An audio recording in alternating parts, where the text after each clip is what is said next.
All right, guys. So CNN, in the wake of the Trump shooting, they had a pretty passionate debate here about like who's to blame. So Wolf Blitzer, for the first time in his life, actually states an opinion, and the Republican and him kind of go back and forth on where the finger should be pointed. Listen to this. The rhetoric around him over the last few weeks that if he wins an election, our country will end, our democracy will end, it's the last election we'll ever have. These things have consequences, okay? I don't know what the motivations of the shooter are. I don't know any of the details, but I know the rhetoric around Trump has grown extreme. You mentioned some other violence. You didn't mention the Supreme Court, attempted murder of a Supreme Court justice, or the congressional baseball game where Steve Scalise was nearly murdered. One a conservative, the other a Republican. But we have people in this country who are dedicated to telling half the country that if Donald Trump wins an election, the country will end, the Constitution will go away, and so on and so forth. What I want to hear from all elected officials is this kind of hyperbolic extremism has consequences and it must end. Yes, we're all shocked, and yes, political violence has no place. Where does it come from? It's got to stop. But we're also hearing from Trump very, very strong statements of condemnation of Biden, the worst president, the most dangerous president, and all of that. He's speaking very, very strongly against President Biden. Who's in the hospital? Well, we do. This is an assassination. I agree with you. You say calm things down. I agree. Both sides should calm. This moment is, if what other wake-up call could there be for everybody in this country right now? I am mortified. I mean, this will live on forever. These pictures we're seeing today will be in the history books of our children and our grandchildren. I mean, we're living through a historical moment, and we have to recognize it for what it is, and we have to change. You have to cool the rhetoric on both sides. We have to change. Because it's really dangerous, and it foments what we've just seen over the past couple hours or so, and it's a really, really scary situation. You want to add a point, Dan? No, you just said it, Wolf.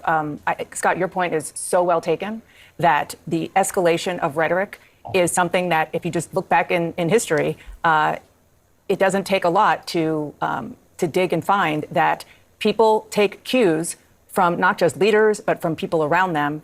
And when violence happens, sometimes things are uncorked. And it is important for leaders across the board, as we are seeing today, to tamp things down. Okay, so let's stop playing around here.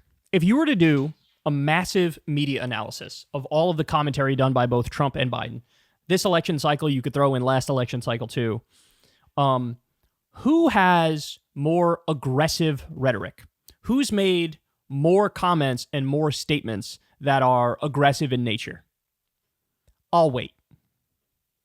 Look, even if you're a Trump fan and you're listening to this, you know the answer to that.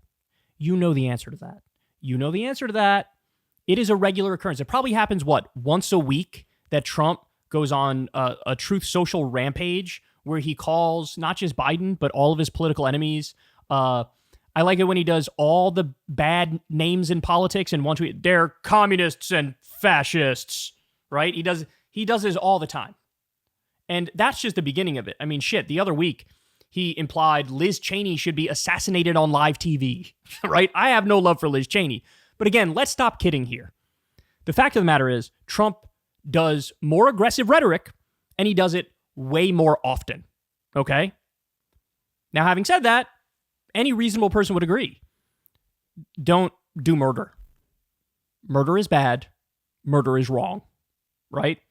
But for people to get outraged at the idea of like, hey, if we're going to talk about turning down the temperature, if we're going to talk about that, it's fair to say, quote unquote, both sides. But look, I have to point it out. The things that Biden says about Trump when he says like, oh, he's a threat to democracy, that's just true. That doesn't mean you should go murder him in cold blood. It doesn't. But it's true. He tried to steal the last election. He's made very clear, if I lose this next one, I'll try to steal the next one too. We had January 6th. We had the fake elector plot. They said it themselves internally. We think this is illegal. I don't care. Go ahead with it anyway. We can't not discuss facts because something bad happened. Facts still matter. Facts still matter. Now, again, another thing I would consider a fact is that murder is wrong. So don't try to assassinate somebody. That's the lowest bar in the world, and it's the easiest thing to clear. That's true, and it's also true he is an authoritarian. It's also true he is a fascist. So let's call a spade a spade.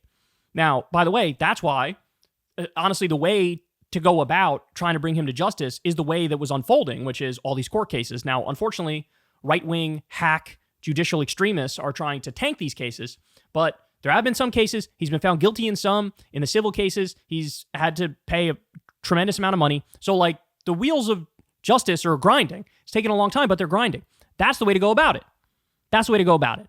And then finally, look, I'll end on this note. Like I just said, he implied Liz Cheney should be assassinated on live TV the other week. He very famously said about Hillary Clinton that, like, hey, we have no solution for Hillary, but maybe the Second Amendment people do. That was a little wink and a nod to political assassination, maybe, right? And then Jordan Chariton put together this list right off the top of his head, by the way. If you do more research on this, you can find 100 more statements that are like this. In 2016, Trump ginned up his rally crowd against protesters. Quote, "I'd like to punch him in the face." Trump told police, "Please don't be too nice," when tossing suspects into a paddy wagon.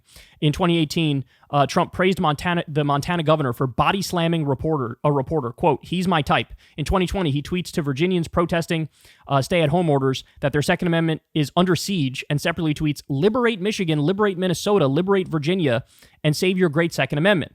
In 2020, in response to George Floyd protests, Trump says, when the looting starts, the shooting starts. He tried to invoke the Insurrection Act. In 2020, he says, quote, "That's the way it has to be. There has to be retribution in response to cops killing Antifa." Yeah, remember that? There was a guy who was murdered, and Trump said, yeah, he was Antifa. He was a bad guy, so they should have done it. He was murdered in cold blood. And Trump was like, yeah, I'm in favor of that. So this is just a small list. Oh, yeah, of course. And everybody's pointing out Trump's reaction to Paul Pelosi being attacked by a madman. He was like making fun of it. He mocked them. So again, look, this is not me saying, oh, it's okay to go murder him. No, I'm against murder. But let's be clear. He should extend that same grace to others that I am now extending to him and any reasonable person is now extending to him. So for people to get outraged at, hey, why would you bring up both sides? He's in the hospital now. Well, let's stop pretending like he didn't help really start this trend and move this trend along of a different tone in our politics. For all the shit I give, the civility and decorum police, the fact of the matter is, it's very clear we'd all rather live in a nation with some semblance of civility and decorum, because then it's much more likely you don't have political violence, right? And we let that cat out of the bag. And who's the one who's most responsible for letting that cat out of the bag? Who really started that trend? That does not take a genius to figure out. So they're having a heated debate, but basically it boils down to this. On the Republican side, in this moment, they are gaslighting you and using this incident to say, you're no longer allowed to discuss facts. And I don't accept that. By the way, you know who does accept that? Joe Biden. What did Joe Biden do? He cut off all of his ads now. All of his ads. He pulled all of his ads, and he gave 3 speeches condemning political violence within 2 days. He cut off all his ads. So he's doing unilateral disarmament, literally waving a white flag. And now, on all the media outlets, they're trying to gaslight all the hosts into never criticizing Trump. By the way, I predicted this would happen, didn't I? I predicted a million conspiracies. We've already seen that. And I predicted the media is going to go a lot softer on Trump. That is literally exactly what we're seeing. That is exactly what we're seeing now. And it ain't going to stop, because they're going to say any criticism you have, even if you criticize his fucking tax policy or his foreign policy, do you agree with the shooter?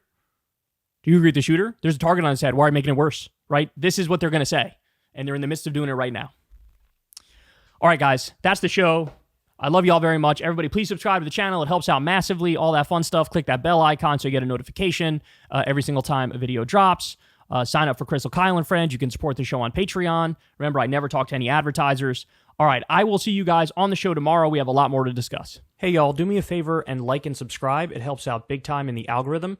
Click the bell as well for notifications when videos drop. And watch that video on screen right now. You know you want to.